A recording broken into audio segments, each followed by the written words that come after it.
Hey, I'm Nick Bolton, the founder of ICCS, and in today's bite-sized knowledge video, we're going to take a look at John Heron's 6 categories of intervention. Now, this came from a book he wrote many years ago called Helping the Client, in which he lays out what he perceived as 6 fundamental approaches to how you might work with a client to create some sort of change. I'm going to go through these one at a time in a second, but just to give you the frame of reference, this applies not only for working in counseling and psychotherapy, which was his field, but also in coaching and also in coaching supervision, as we'll see.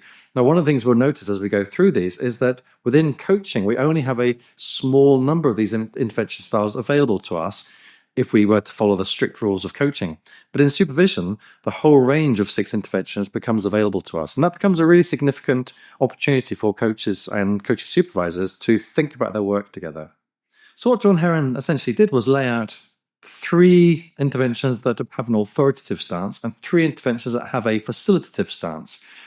And in doing so, he enabled us to start to go, what is needed by the client and also what's needed from us as a provider of a service, in this case, coaching supervision.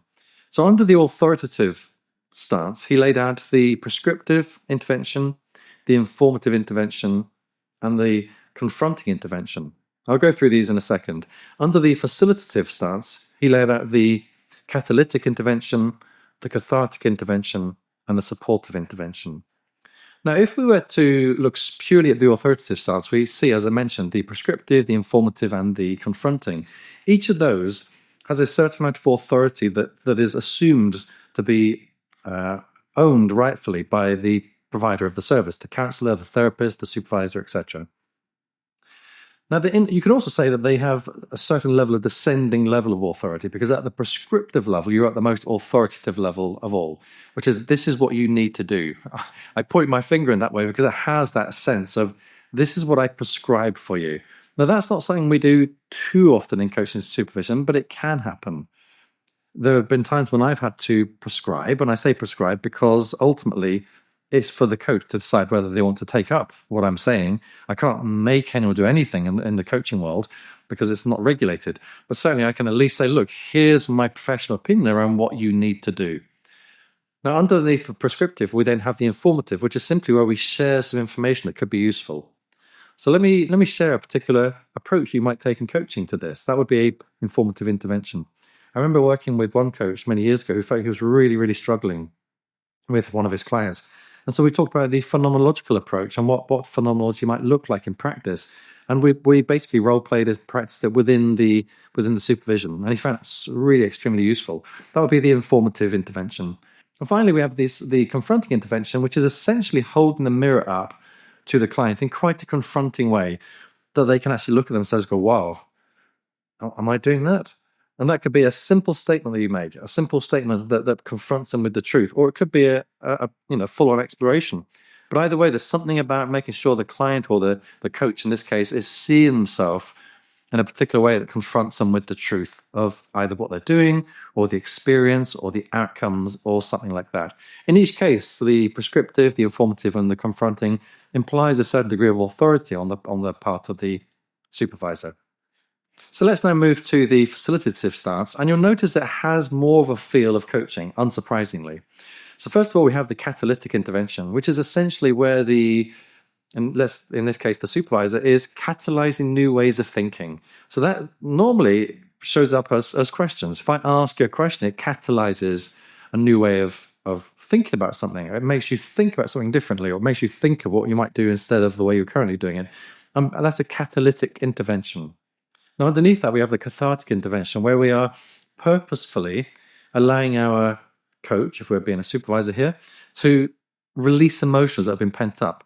That might be they've been working with a client for some time, and it's really building up, and they've had nowhere to just vent this frustration or vent this fear or vent this concern for their client within a wider system or whatever it might be, or the impact it's had on them. And the cathartic intervention is simply allowing somebody to be in a state of emotion, to let it out.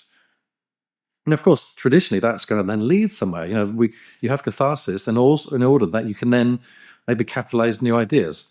But the catharsis is a very deliberate and meaningful process within this change. And then the final intervention is the supportive intervention, which can show itself in very, very simple phrases like, it must have been difficult for you to experience that, or I can hear how hard you worked to achieve that outcome. That is a supportive intervention that enables the person to feel held in some way.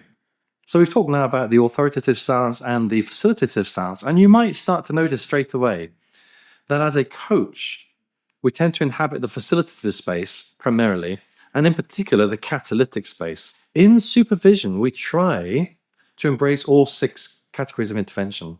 I don't mean we try as in we always try to do it, but we allow ourselves that space to roam. And a lot of coaches, when they become supervisors, they start to realize, wow, this feels really liberating. I can finally use my own experience, what I'm noticing with the coach in front of me, and also my ability to facilitate their own thinking.